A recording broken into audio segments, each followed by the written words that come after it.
आजकल स्टार्टअप्स जो हैं वो बहुत ही फिनोमिनली न्यूज़ में है। हर एक इंसान स्टार्टअप करना चाहता है, हर एक इंसान स्टार्टअप में काम करना चाहता है, हर तरफ बस स्टार्टअप की ही चर्चा है और ऑलमोस्ट एक ऐसा फील आ चुका है कि अगर आप स्टार्टअप कर नहीं रहे हैं या स्टार्टअप में काम नहीं कर रहे हैं तो आप एम्बिशियस ही नहीं है। आप ना वो कॉर्पोरेट सरकारी जैसी नौकरी में फंस चुके हैं, 9 to 5 वही ट्रेडिशनल कंपनी, आपसे कुछ नहीं हो पाएगा, आप साइड हो जाइए, आपके बस की नहीं है। आज इस वीडियो के माध्यम से मैं आपके साथ इस डिस्कशन पे थोड़े से अपने जो आइडियाज हैं वो शेयर करना चाहता हूं कि स्टार्टअप जॉब और कॉर्पोरेट जॉब में अंतर क्या है। और अगर कभी भी एक ऐसा पॉइंट आएगा जहां आपको इन दोनों के बीच में चूज करना हो, या फर्ज करिए कि आप कॉलेज से ग्रेजुएट कर रहे हैं तो आप स्टार्टअप्स के लिए बैठ सकते हैं, स्टार्टअप जॉब्स के लिए या कॉर्पोरेट जॉब्स के लिए जो ट्रेडिशनल कंपनीज हैं, या अगर आप 2-3 साल काम कर चुके हैं और फिर सडनली आप ये सोच रहे हैं स्टार्टअप में नौकरी करी जाए कि कॉर्पोरेट में ही कंटिन्यू किया जाए। मेरे सारे दोस्त तो स्टार्टअप कर रहे हैं, न्यूज़ में भी स्टार्टअप ही हो रहा है, हर तरफ सिर्फ स्टार्टअप ही हो रहा है, स्टार्टअप म्यूजिक बन सकता है इसका, स्टार्टअप। एनीवे, तो क्या करना चाहे एंड सवाल सही है। इसको देखने का जो ढंग है, नजरिया है, उसके बारे में थोड़ा सा शेयर करूंगा। पहला, मेरा एक्सपीरियंस ऐसा रहा है कि कॉलेज के बाद ISB जो मेरा MBA स्कूल था, 2006 की बात है तो थोड़ा बूढ़ा हूं, लेकिन उसके बाद इमीडिएटली मैंने एक कॉर्पोरेट जॉब करी, 3 साल तक करी। कंसल्टिंग जॉब थी, बहुत ही ग्लैमरस, बहुत ही चैलेंजिंग, बहुत ही बढ़िया जॉब थी। I was working with the smartest people, working on really big projects, earning a lot of money, तो बहुत मजा आया। और फिर उसके बाद मैंने अपना स्टार्टअप शुरू किया 2009 में, उसको किया। फिर ग्रुपॉन शुरू हुआ। ग्रुपॉन शुरू में स्टार्टअप जैसा था क्योंकि मैंने ग्रुपॉन इंडिया का बिजनेस शुरू किया था, लेकिन फिर धीरे धीरे कॉर्पोरेट होने लगा। तो अल्टीमेटली 2013 से 15 तक मैं एक टेक्निकली कॉर्पोरेट रोल में था कि मेरा headquarters Chicago in the US में था और मैं इंडिया और APAC का हेड था।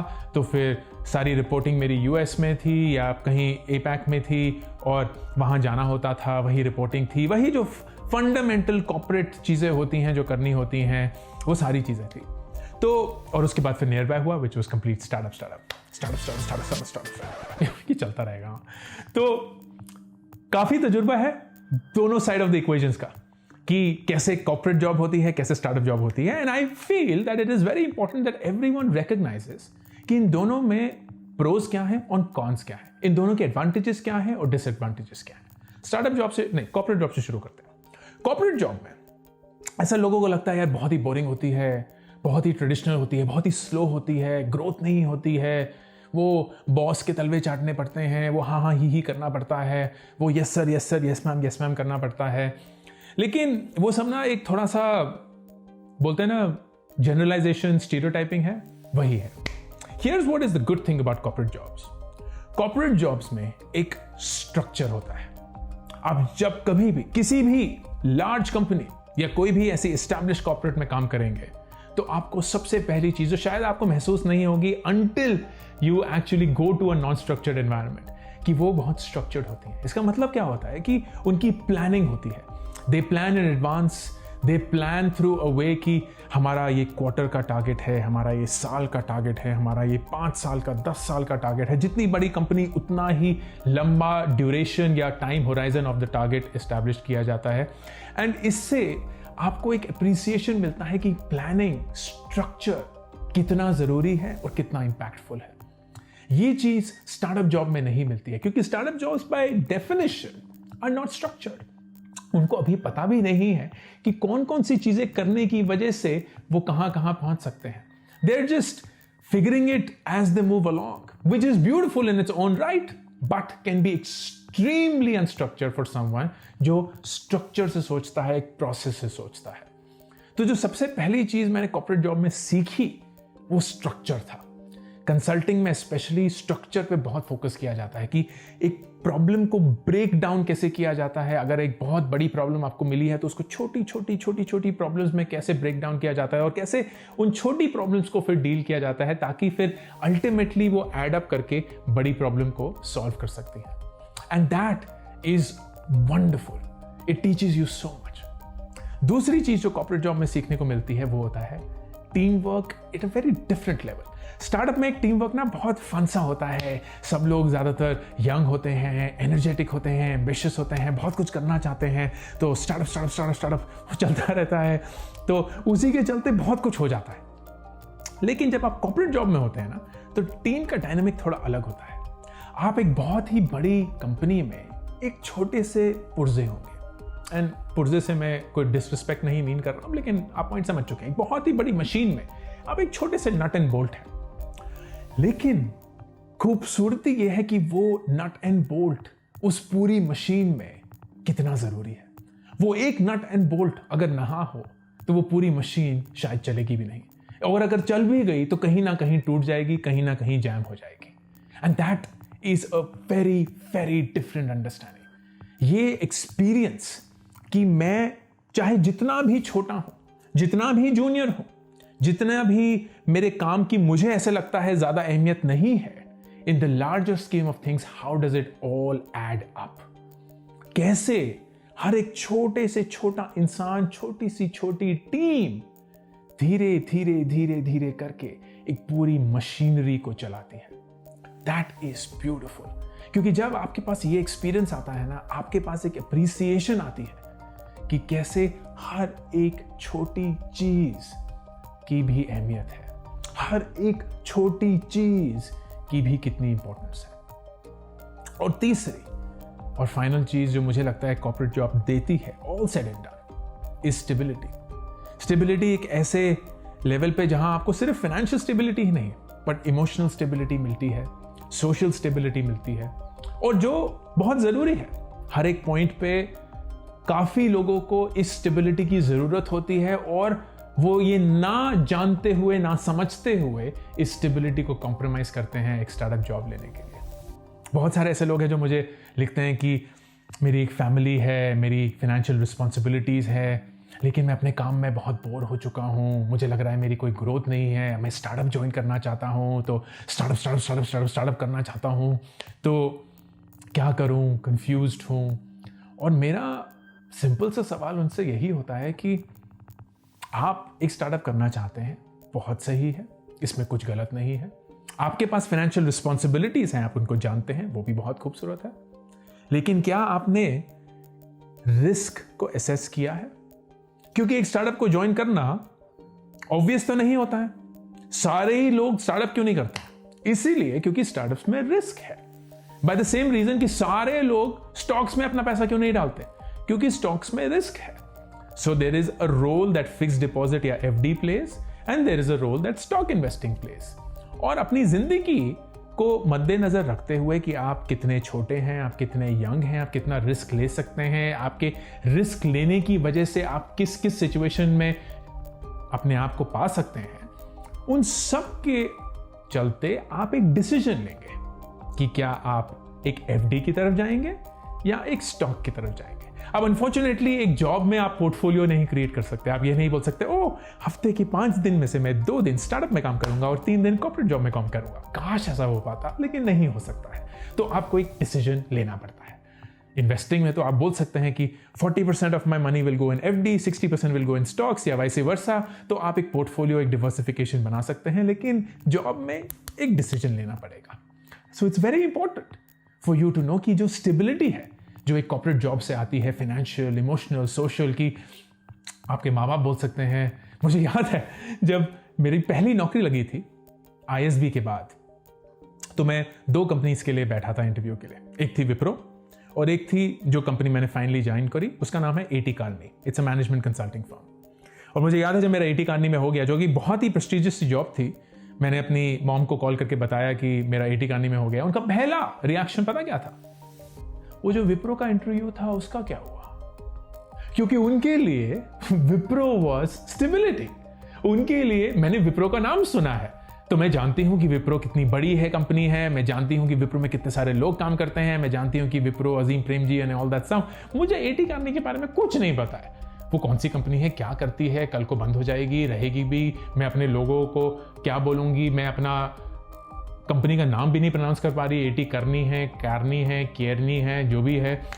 तो all of these things actually matter, they matter in life, they do matter, but it's important for you to recognise कि वो किस पॉइंट पे मैटर करते हैं, क्यों मैटर करते हैं और कब मैटर करते हैं, और वो क्लैरिटी होना बहुत जरूरी है। स्टार्टअप्स की तरफ चलते हैं। स्टार्टअप में बहुत सारी सही चीजें होती हैं, लेकिन उसके चलते बहुत सारी चीजों पे कॉम्प्रोमाइज भी करना पड़ता है। First, it's fast paced. तो जो सारी चीजें आप शायद कॉर्पोरेट जॉब में 2 साल में सीखेंगे, वो यहां आप शायद 1 साल में सीख सकते हैं, क्योंकि इतना कुछ होता है ना सीखने के लिए, और हर एक इंसान को इतनी ज्यादा जिम्मेदारी दी जाती है कि वो सब कुछ समझने लगते हैं, वो सब कुछ जानने लगते हैं। They have to do everything because that's the only way that the startup will work, it will grow. तो बहुत सारी responsibility at a young age मिलती है, बहुत कुछ सीखने को मिलता है, that's a big plus for a startup. Second, as I said, it is fast paced. बहुत कुछ बहुत जल्द सीखने को मिलता है, बहुत सारी चीजें इतने रोज हो रही होती हैं कि you have no choice but to continue learning. इसका मतलब ये भी है कि लर्निंग कर्व बहुत स्टीप होता है। कॉर्पोरेट जॉब में आप थोड़ा सा पेस आउट कर सकते हैं, धीरे धीरे समझ सकते हैं, सीख सकते हैं, वो आपको हेल्प करते हैं, वो आपको सर्टिफिकेशंस करवाते हैं, वो आपकी ट्रेनिंग कराते हैं। स्टार्टअप में पहले दिन आए, आपको बोला ये लीजिए, मार्केट में जाइए और धूम मचाइए। So you are literally thrown into the ocean and asked to learn how to swim, and that is how a startup works. बहुत सारे लोगों को ये बहुत पसंद आता है, बहुत सारे लोगों को ये पसंद नहीं आता है, and they can't deal with that ambiguity. और third is that it comes with massive upside, which is the beauty of startups. Startups में ये है कि अगर वो चल गया, अगर चीजें चल गई, तो अपसाइड बहुत ज्यादा हो सकता है। आप जितना कमा रहे थे और जो आपको स्टॉक्स मिलेंगे, ईसॉप्स मिलेंगे, उनकी वैल्यू बहुत ज्यादा बढ़ सकती है, and that could just liberate you financially, wealth wise. You could become so wealthy कि शायद आपको जिंदगी में आगे काम करने की जरूरत भी ना महसूस हो, या जरूरत ही ना हो। तो it is of course an opportunity with a massive upside. तो मेरे लिए हमेशा मैं ऐसे ही इसको इक्वेट करता हूं कि एक corporate job is very similar to a stable rate of return जब अपना पैसा आप इन्वेस्ट कर रहे हैं, और startup job is equivalent to a stock market return, जो ऊपर जाएगा, नीचे जाएगा, ऊपर जाएगा, नीचे जाएगा, ऊपर जाएगा, नीचे जाएगा, रोज ऊपर नीचे हो रहा होगा। कुछ कंपनियां डूब जाएंगी, कुछ कंपनियां बहुत आगे निकलेंगी, and it's becoming very hard to predict कि वो कौन सी कंपनी होगी, क्योंकि अगर सबको पता होता तो सब लोग वहीं होते। But a corporate job is stable, it is giving you everything in a predictable fashion, and there is beauty in that. तो जब कभी भी आपकी लाइफ में कोई भी ऐसा मकाम आए जहां आपको कॉर्पोरेट और स्टार्टअप जॉब के बीच में चूज करना हो, it is very important that you consider all of these factors, क्योंकि सबसे बड़ी गलती लोग अपनी करियर में ये करते हैं कि वो अपने आप को तो इंसान समझते हैं, लेकिन वो एक जॉब को, एक कंपनी को, एक इंडस्ट्री को सिर्फ एक चीज समझते हैं।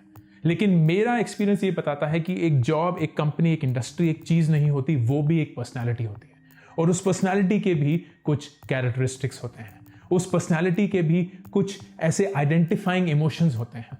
अगर आप एक कॉर्पोरेट जॉब में देखेंगे, सपोज करिए, and this is a really good experiment, तो फर्ज करिए आप एक रिटेल बैंकिंग की जॉब में जाना चाहते हैं, बिल्कुल ट्रेडिशनल, HDFC, ICICI, SBI, ये सब। Close your eyes and now imagine कि आप जो जॉब ले रहे हैं, जिस कंपनी में जा रहे हैं, वो अगर एक इंसान होता तो वो किस ढंग का होता। अगर आप उस इंसान से एक मॉल में मिलते या उस इंसान को एक मॉल में देखते, तो उसने किस ढंग के कपड़े पहने होते, वो क्या खाना खा रहा होता, वो कैसे बोल रहा होता या बोल रही होती, वो किन किन चीज़ों पे एक्साइट हो रही होती, किन किन चीज़ों पे वो गुस्सा हो रहे होते। Try and imagine what that person will be, और फिर अपने आप से ये पूछिए, क्या मैं इस इंसान के साथ दोस्त हो सकता हूं? क्या मैं इस इंसान के साथ वक्त बिता सकता हूं? क्या मैं इस इंसान के साथ जेन्युइनली इंजॉय कर सकता हूं? And that is a very important question to ask, क्योंकि जब आप अपनी जॉब को, अपनी कंपनी को, अपनी इंडस्ट्री को एक पर्सनैलिटी के रूप में देखेंगे ना, तो इतनी क्लैरिटी आएगी कि आप क्या उस पर्सनालिटी को लाइक भी करते हैं कि नहीं, क्या आप उस पर्सनालिटी के साथ दोस्त बन भी सकते हैं कि नहीं. And if the answer is yes, then it doesn't matter whether it's a corporate job or a startup job, does it?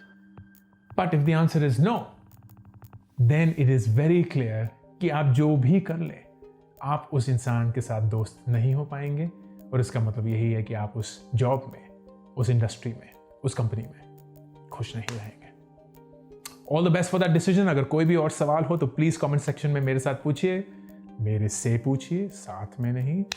और अगर आप नए हैं इस चैनल में तो प्लीज सब्सक्राइब करना मत भूलिए, क्योंकि उसी से आपको पता चलेगा कि मेरे नए वीडियोस कब रिलीज होते हैं. This is Ankur Warikoo. All the best. अभी के अभी इस चैनल को सब्सक्राइब करिए ताकि अगर कोई भी नया वीडियो आए आपको उसके बारे में पता चले.